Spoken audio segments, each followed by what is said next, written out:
We have fire. It's burning down pretty good now.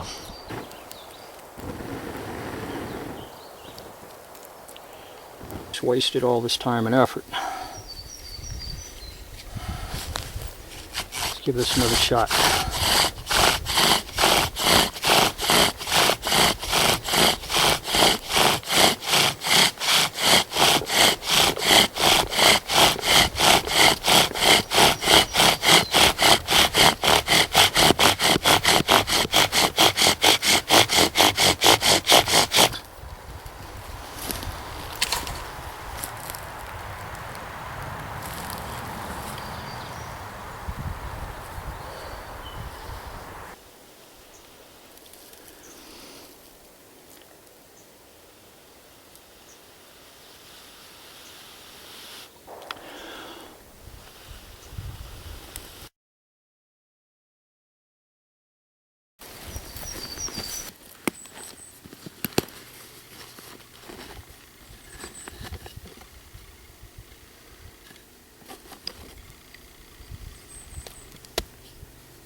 Hello, welcome back to another episode from Pale Horse Survival and Tactical.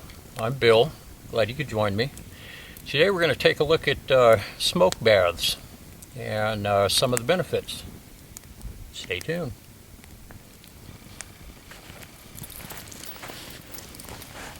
Hello, welcome back. I'm cooking up some lunch here and going to have some cheddar potato Bear Creek soup and boiling water for that right now. And I harvested some pine needles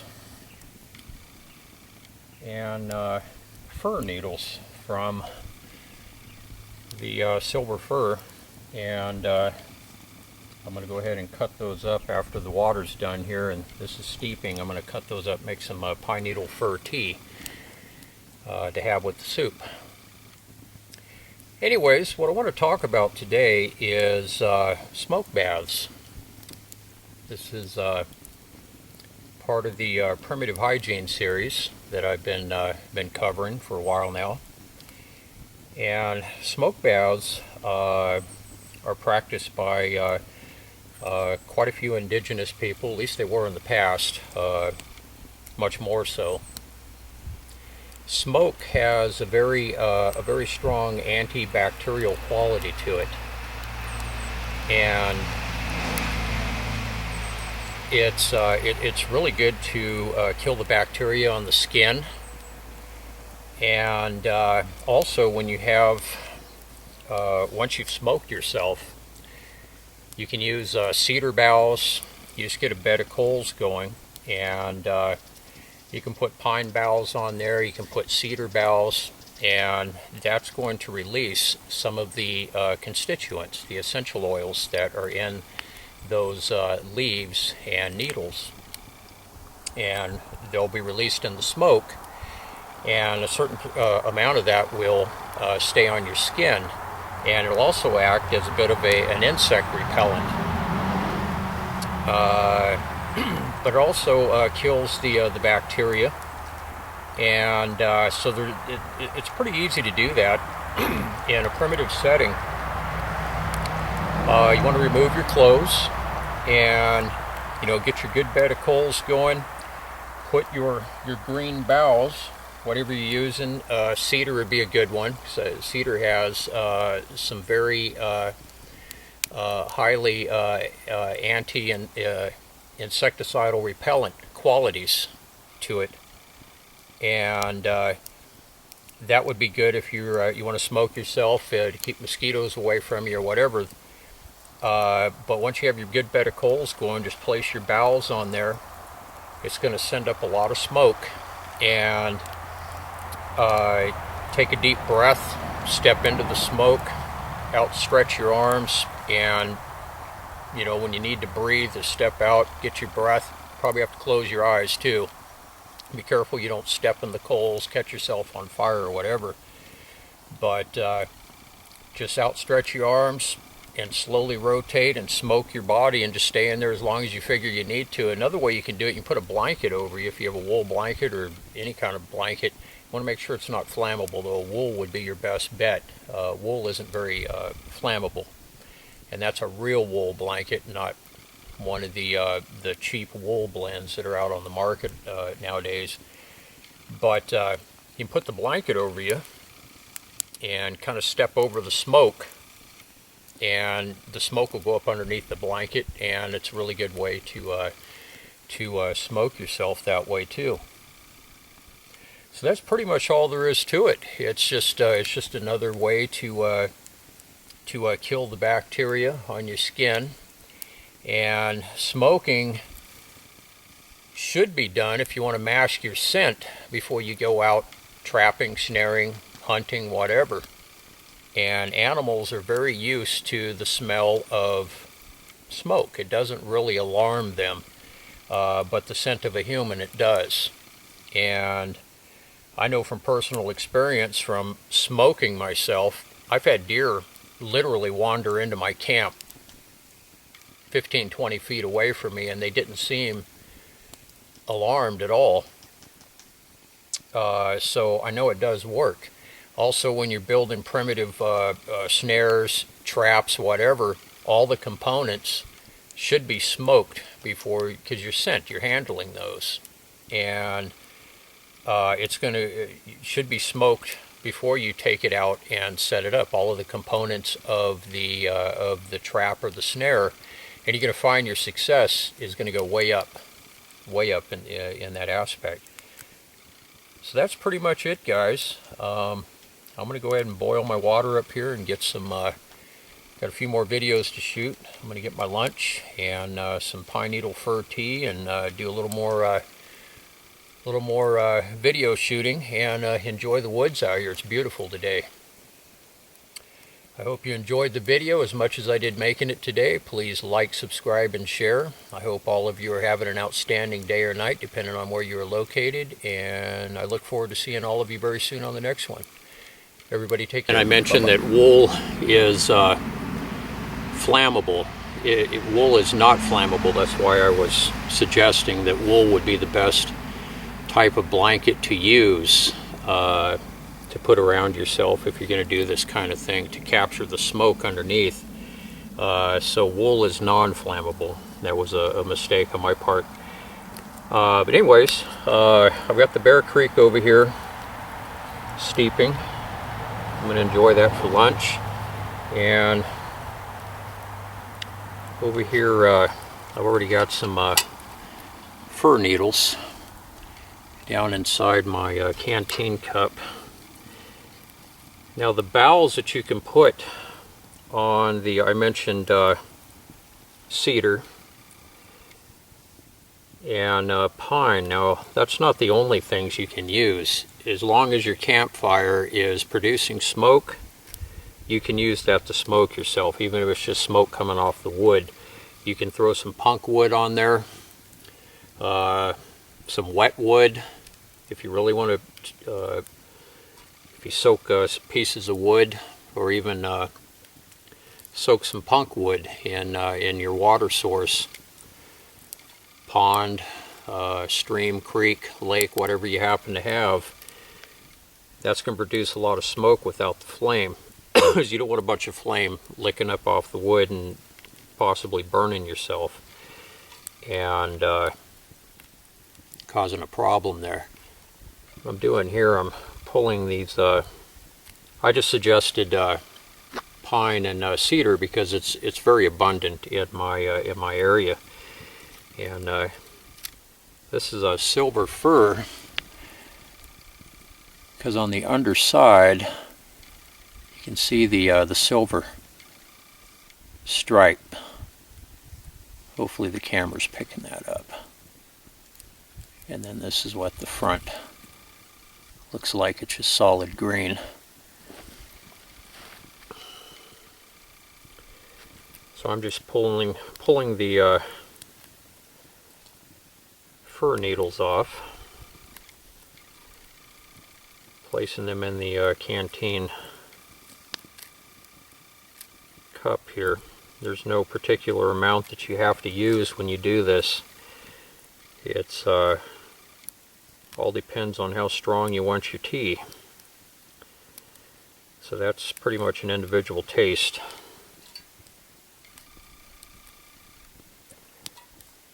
Put a little bit more, and then with the pine needles, pull the bunches off here.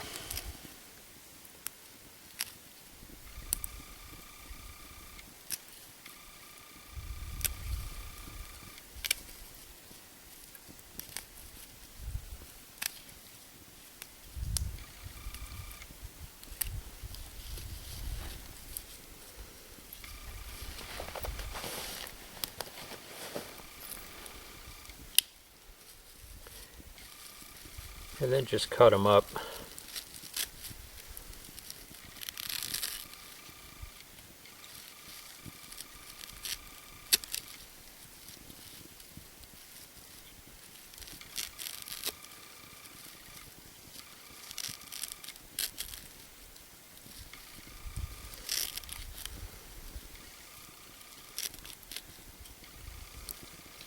I throw away the base of it. just use the needle part.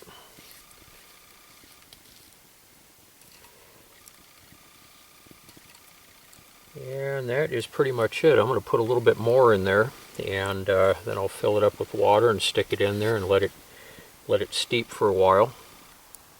And by then the Bear Creek should be just about done, and I'm going to have a nice lunch out here.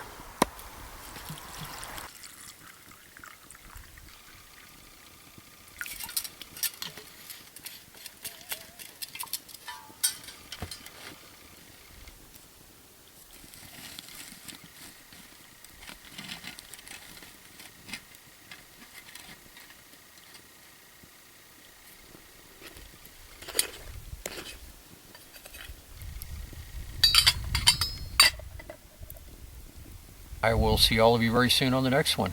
Everybody take care. Bye-bye.